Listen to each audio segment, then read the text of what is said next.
आप सभी के हृदय में विराजमान परमात्मा को मेरी राम राम।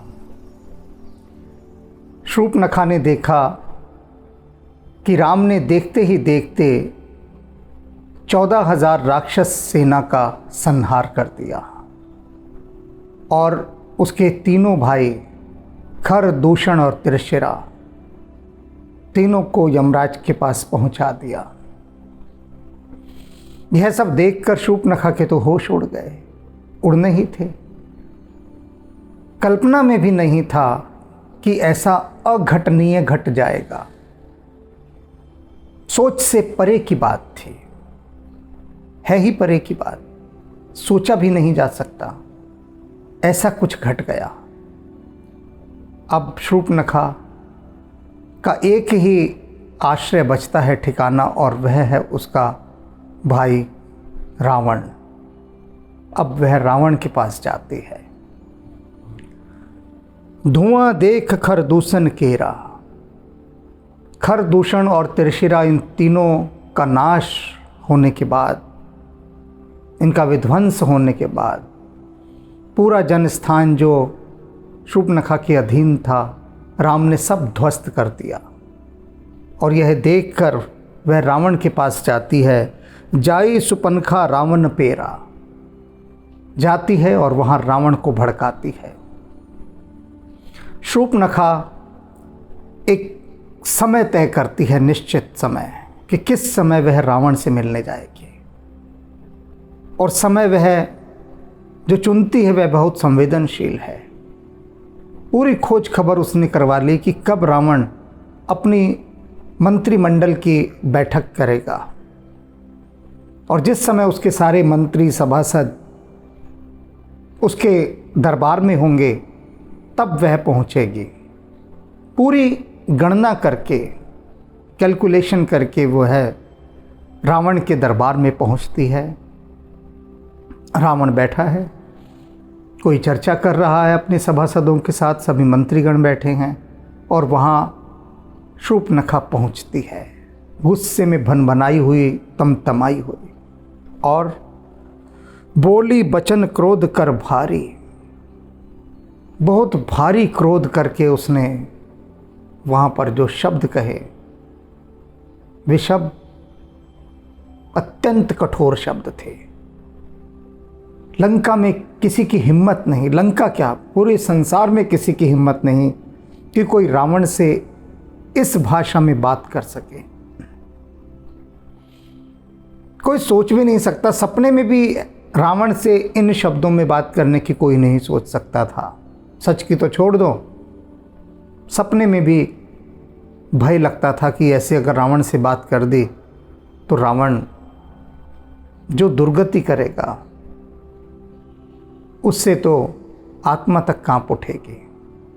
लेकिन शूर्पणखा सारे सभासदों के बीच में क्रोध में भरकर रावण को अपमानित करती हुई कहती है, देश कोस के सुरत बिसारे, कि रावण तूने देश की और अपने खजाने की, दोनों की खोज खबर बिसरा दी है। परवाह नहीं तुझे कि कहाँ तेरा देश जा रहा है, कहाँ तेरा खजाना जा रहा है, कितना उसमें से लुट रहा है, तेरे को कोई खबर नहीं। करस पान, तू तो बस शराब में ही डूबा रहता है। सोवस दिन रात, और दिन रात बस तू सोता ही रहता है।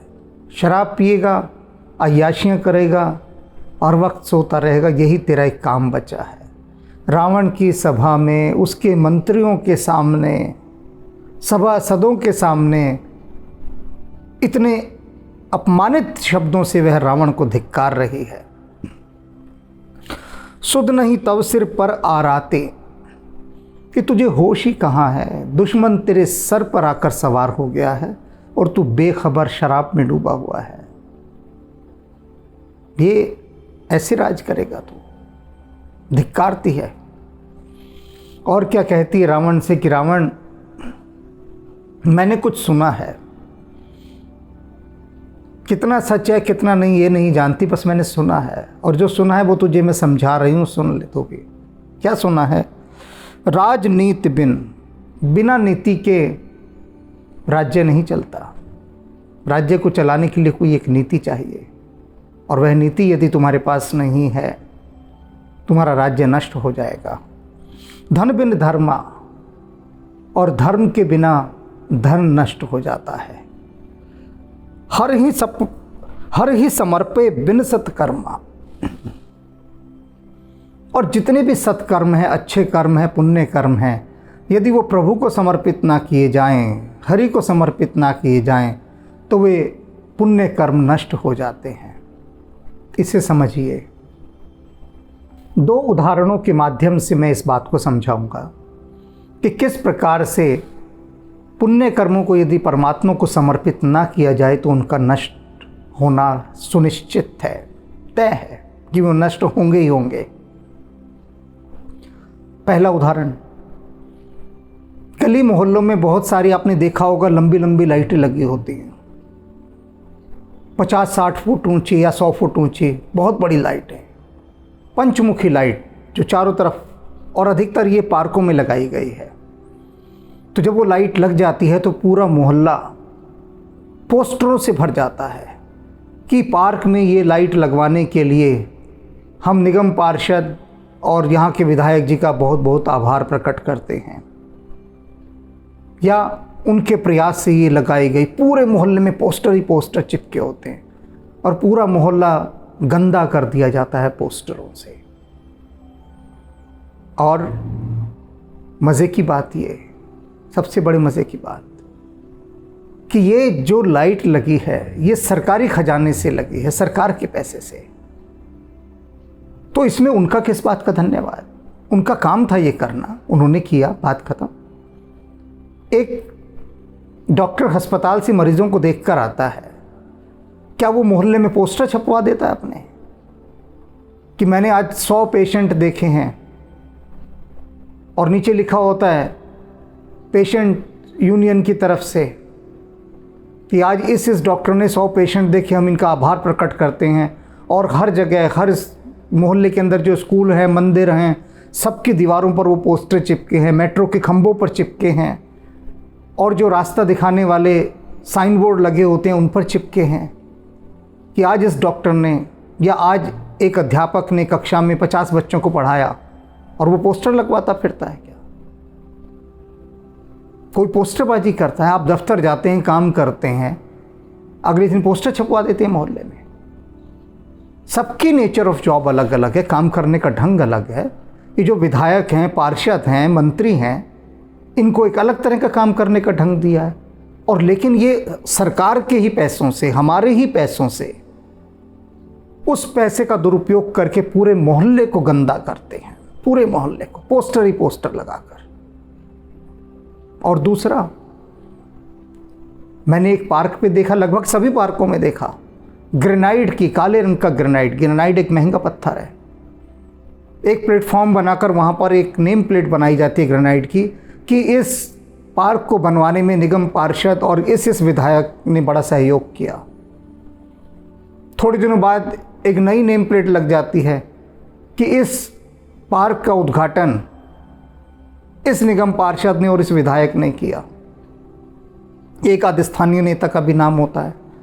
ग्रेनाइट की इतनी बड़ी नेम प्लेट हज़ारों रुपए की बनती है, फिर उसके लिए जो प्लेटफॉर्म बनाया जाता है, तो नहीं 70-80 हज़ार या 1 लाख रुपए तक उस एक नेम प्लेट को बनाने में सारा खर्च हो जाता है। किसका खर्च हुआ ये पैसा? जनता का, प्रजा का। नियम ये होना चाहिए कि कोई भी नेम प्लेट इस तरह की नहीं बनाई जाएगी, कोई भी शिलालेख। अरे तुम सरकार के सेवक हो, सरकार ने उसको काम किया, अपनी नेम प्लेट लगाने की क्या ज़रूरत है? उद्घाटन किया तो किया, बात खत्म। ग्रेनाइट का इतना बड़ा शिलालेख लगा दिया, क्यों? तो क्या हुआ? जितने पुण्य कर्म किए वो प्रभु को समर्पित नहीं किए, उसका अपने ऊपर ले लिया कर्ता भाव कि मैं हूँ करने वाला। ये जो पार्क जिसको ठीक करने का पैसा सरकार ने दिया, सरकार को छोड़ो, मैंने किया है ये, तो हर कर्ता भाव अपने ऊपर ले लिया। और राजनेता तो ये खूब करते हैं, हमने किया, बस ये कर्ता भाव। तो इसीलिए जो सबसे ज़्यादा पुण्यों का शाह होता है कब होता है कि आपने कोई अच्छा काम किया, और अच्छा काम करने के बदले हर ही समर्पे बिनु सत्कर्मा, बिना परमात्मा को समर्पित किए उस सत्कर्म का श्रेय स्वयं ले लिया, तो वह सत्कर्म नष्ट हो गया। और यही हो रहा है, यही हो रहा है। आज तक ऐसा नहीं देखा गया कि किसी भी निगम पार्षद ने, विधायक ने कोई बड़ा काम किया और उसके बाद उसका ढोल ना पीटा हो, ना गाड़े ना बजाए हो। अरे कर दिया, बात समाप्त हो गई, तुम्हारा कर्तव्य था करना। तो ऐसे क्षय होता है। इस प्रकार से सत्कर्म करो, लेकिन श्रेय परमात्मा को दो, ये शूर्पणखा समझा रही है उसे। विद्या बिन विवेक उपजाए, श्रम फल पढ़े किए और उपाय। कह रही है शूर्पणखा की, देख रावण, बिना विवेक के यदि विद्या का इस्तेमाल किया जाएगा तो बस सिर्फ मेहनत ही मेहनत होगी, फल कुछ प्राप्त नहीं होगा, कोई फल की प्राप्ति नहीं होगी। तो विवेक बहुत आवश्यक है विद्या के लिए। तेरे पास इतनी विद्या है, 10 सिर वाला है तो, लेकिन विवेक तेरे पास नहीं है, इसलिए मेहनत ही होकर रह जाती है, फल नहीं मिलता। एक उदाहरण के द्वारा समझिए। कुआं खोदना है आपको, पानी चाहिए, खूब खुदाई कर रहे हैं, लेकिन खुदाई वहाँ कर रहे हैं जहाँ पर पानी है ही नहीं, तो विवेक का सहारा नहीं लिया। विद्या बिना विवेक के बेकार। विवेक का सहारा लिया होता तो पहले खोजबीन करते कहाँ पानी निकल सकता है, फिर खुदाई करते, तो मेहनत सार्थक होती, अन्यथा परिश्रम व्यर्थ चला जाता है। संग ते जति कुमंत्र ते राजा, और बुरे संग से सन्यासी जो है अपना यश खो देता है, कीर्ति खो देता है। कुमंत्र ते राजा, और यदि राजा को सलाह देने वाले उसके सलाहकार दुष्ट हों, कुमति हों, कुमंत्रणा करें, गलत रास्ते पर चलाएं, तो राजा नष्ट हो जाता है। मानते ज्ञान पानते लाजा, और मान, अभिमान करने से ज्ञान नष्ट हो जाता है।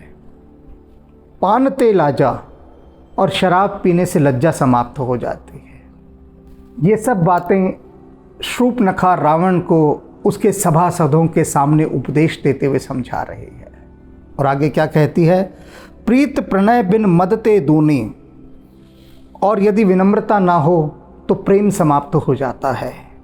मदते गुणी, और नशे से, मद से, अहंकार से गुण समाप्त हो जाते हैं। नास ही बेग नीति अस सुने, इन सब चीज़ों का इस प्रकार से नाश हो जाता है रावण, ये बातें मैंने सुनी हैं। शूर्पणखा यह नहीं कह रही कि मैं जानती हूँ ऐसा होता है, मैं मानती हूँ ऐसा होता है, क्योंकि जो जो बातें अभी शूर्पणखा ने रावण से कही वह स्वयं इन बातों का पालन नहीं करती।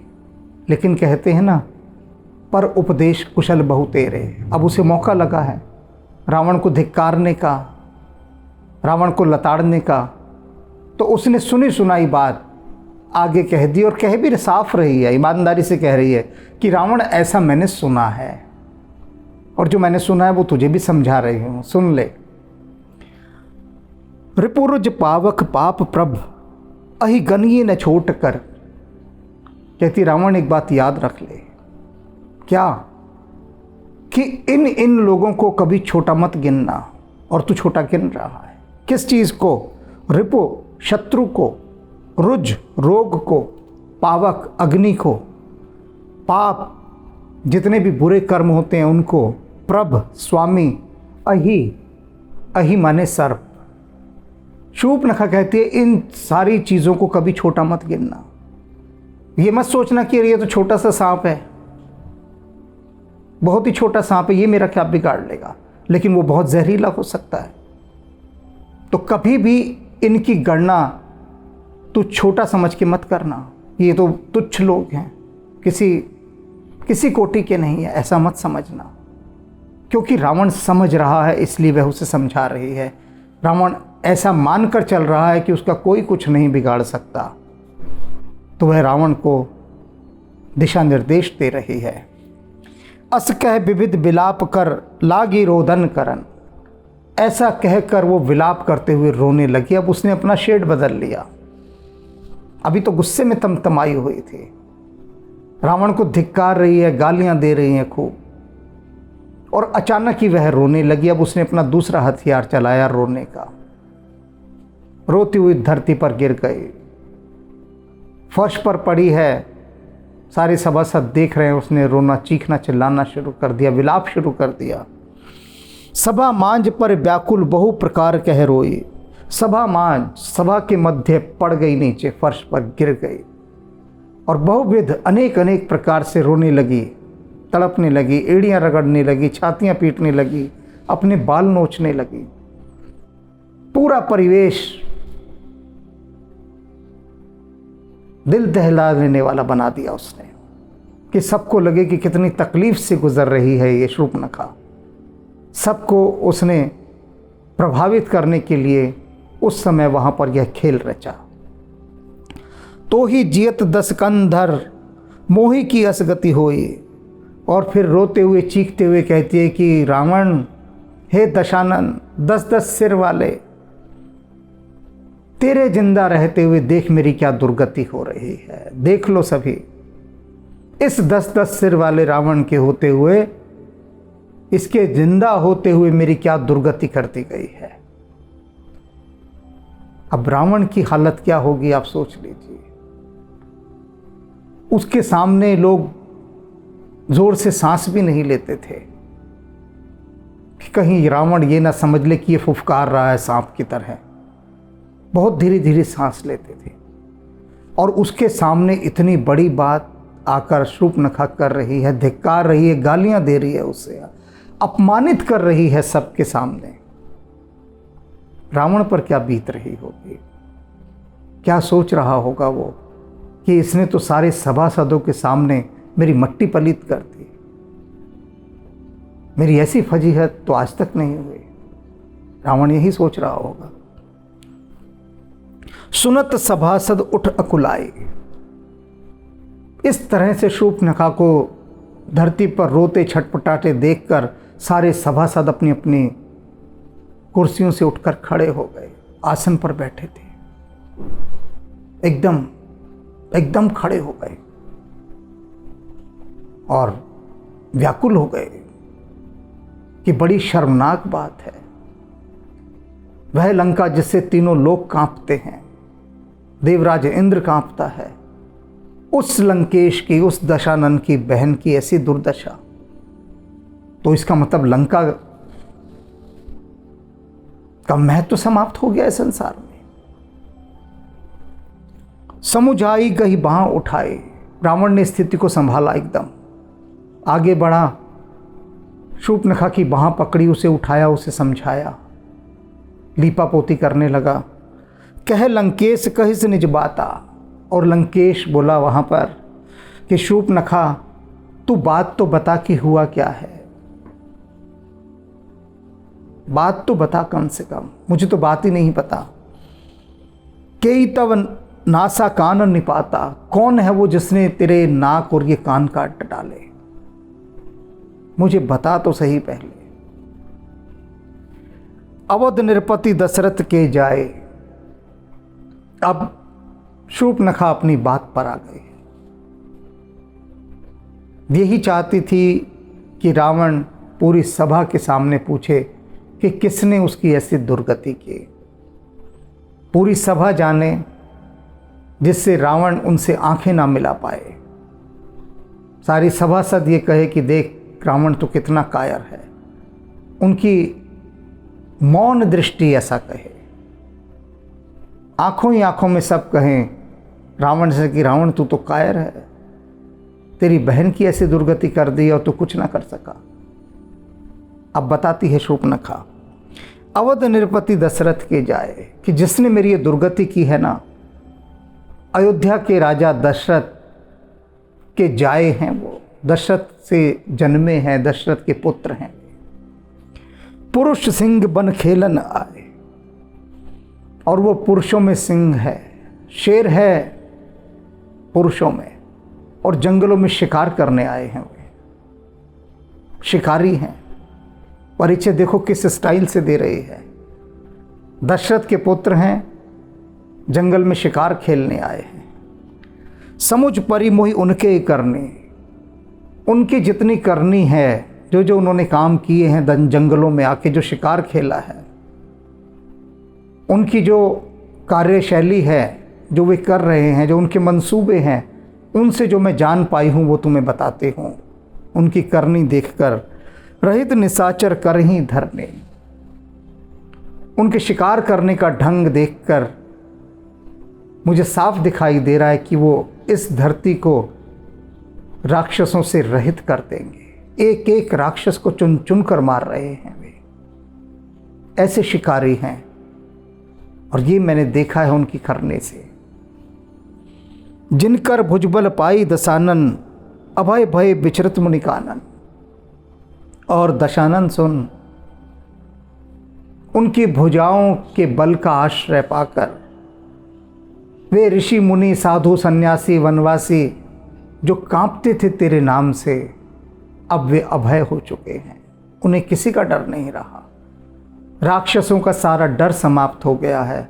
हमारे वो भयानक राक्षस जो खोज खोज कर एक एक ऋषि मुनि को खा जाया करते थे, वे अभय हो गए हैं। उन्हें अब राक्षसों का डर ही नहीं रहा। क्यों? क्योंकि उनका उन्होंने आश्रय जो पा लिया है। देखत बालक काल समाना, कोई उन्हें देखता है तो लगता है ये तो बच्चे हैं, बालक हैं, लेकिन वो काल के समान हैं।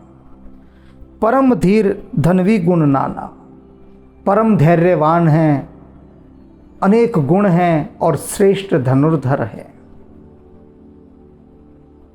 श्रेष्ठ धनुर्धर, कल भी मैंने बताया था जैसे कि शूर्पणखा जब राम के धनुर्धारी रूप का वर्णन करती है, योद्धा राम का वर्णन करती है कि किस प्रकार से वे धनुर्विद्या के माध्यम से राक्षसों को मार रहे हैं, तो रावण भरोसा नहीं करता।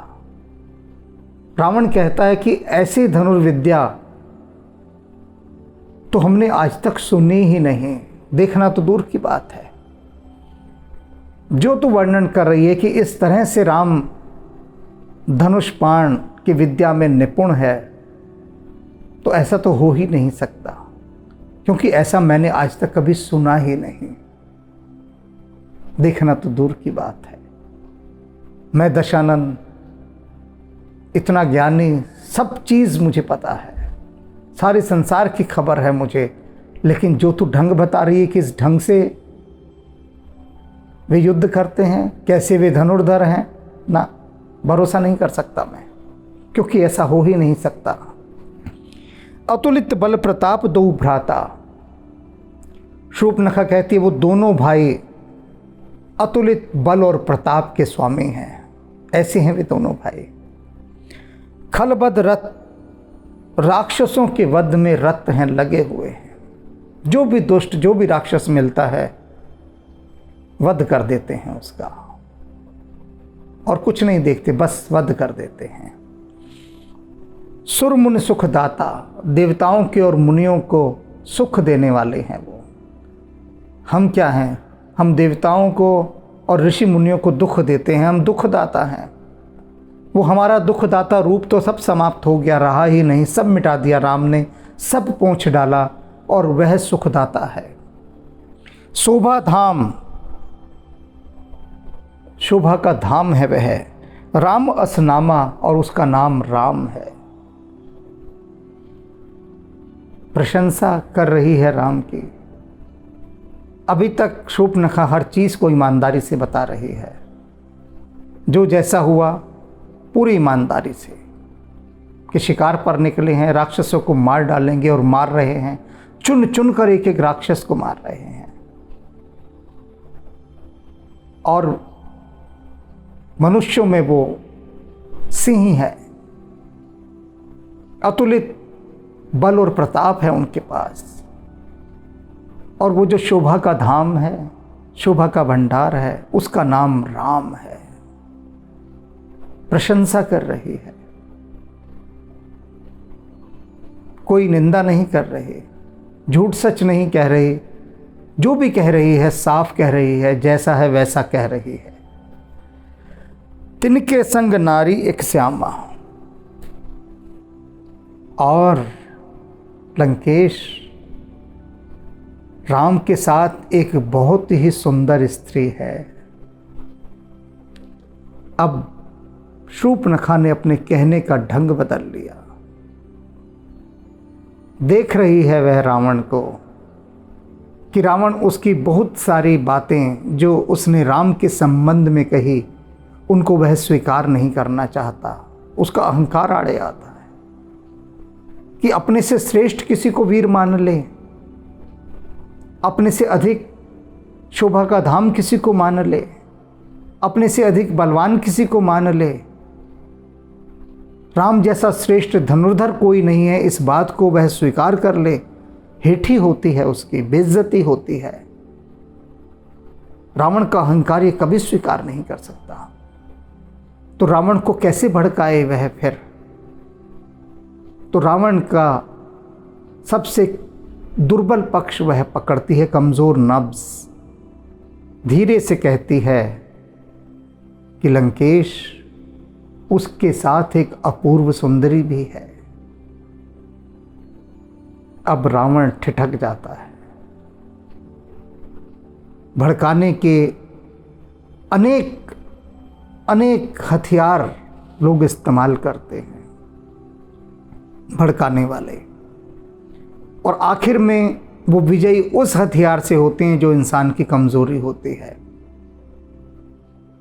रावण को अपनी बातों से वशीभूत करने के लिए, प्रतिशोध के लिए तैयार करने के लिए शूर्पणखा अपना अंतिम हथियार चलाती है, और वह हथियार है रावण की कमजोरी, उसकी काम वासना। वह उसकी वासना की नब्ज को पकड़ती है, क्योंकि रावण सुंदर स्त्रियों का दीवाना, चुन चुन कर एक एक राज्य से उसने, हर राष्ट्र से सुंदर स्त्रियों को इकट्ठा कर रखा था। रावण का एक ही शौक था, अपने महल में सुंदरियों की भरमार करना। और शूर्पणखा इस बात को अच्छी तरह से जानती थी कि कोई रावण को खबर भर कर दे बस कि महाराज, ऐसी सुंदर स्त्री आपने देखी ना होगी। और रावण कहता था जाओ ले आओ। बस शूर्पणखा ने अब वही रावण की सबसे कमजोर नब्ज पकड़ के अपनी बात कही है। आगे की यात्रा में अब देखिए क्या क्या होता है। अब घटना क्रम को शूर्पणखा अपनी उंगलियों पर कैसे नचाती है।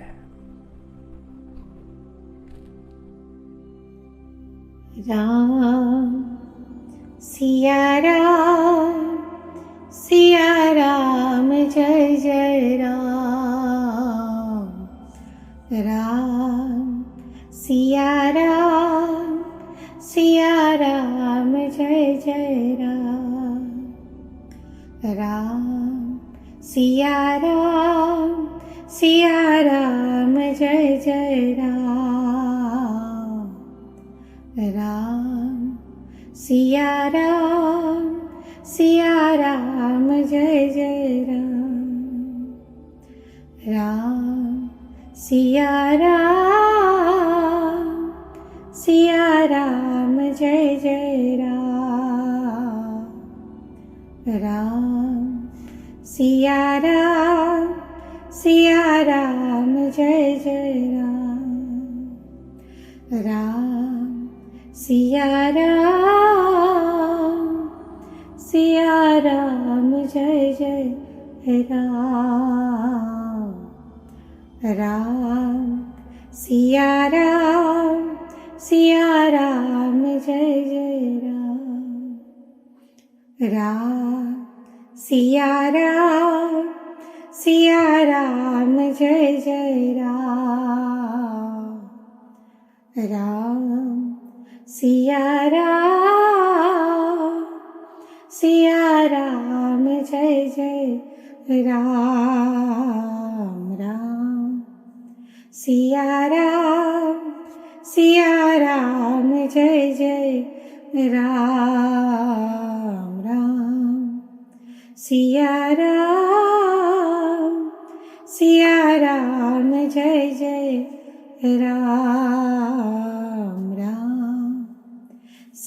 राम सिया राम जय जय राम राम